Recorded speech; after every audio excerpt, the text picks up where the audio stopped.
தமிழக மக்களுக்கு ஓர் எச்சரிக்கை மற்றும் விழிப்புணர்வு.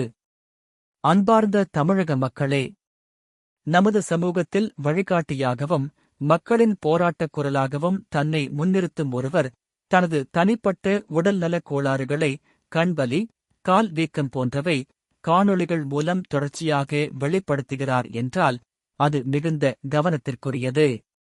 ஒரு உண்மையான மக்கள் தலைவர் தன் தனிப்பட்ட சங்கடங்களை ஒருபோதும் பொதுவெளியில் விளம்பரப்படுத்த மாட்டார்.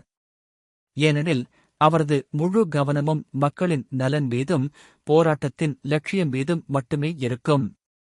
இத்தகைய வெளிப்பாடுகள் மக்களின் அனுதாபத்தைப் பெற்று அவர்களின் கவனத்தை திசை திருப்பி தனது சுயநல அல்லது சூழ்ச்சியான நோக்கங்களை மறைப்பதற்கான ஒரு தந்திரமாக இருக்கலாம் என்பதை நீங்கள் உணர்ந்து கொள்ள வேண்டும். ஒரு மக்களின் பிரதிநிதி தனது உடல்நல பிரச்சினைகளைப் பற்றி பேசுவது அவரது பலவீனத்தையோ அல்லது வேறு ஏதேனும் உள்நோக்கத்தையோ காட்டக்கூடும். எச்சரிக்கை: சூழ்ச்சியை புரிந்து கொள்ளுங்கள்.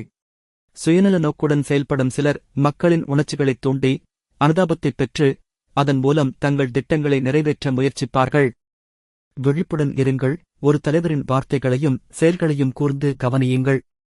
அவரது தனிப்பட்ட குறைகளை வெளிப்படுத்துவதைத் தாண்டி அவர் உங்களுக்காக என்ன செய்திருக்கிறார், என்ன செய்யப் போகிறார் என்பதில் கவனம் செலுத்துங்கள். சரியான தலைவரைத் தேர்ந்தெடுங்கள். உண்மையான மக்கள் தலைவர்கள் தங்கள் நலனை விட சமூக நலனை பெரிதாக மதித்து மக்களுக்காக உழைப்பவர்கள்.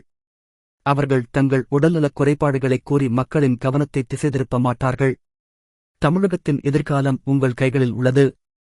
எந்த ஒரு தலைவரையும் கண்மூடித்தனமாக பின்பற்றுவதற்கு முன் அவர்களின் உண்மையான நோக்கங்களை ஆராய்ந்து சிந்தித்துச் செயல்படுமாறு கேட்டுக்கொள்கிறோம்.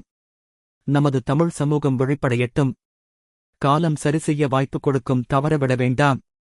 மக்களே, அரசியல் விழிப்புணர்வு கொள்வோம்.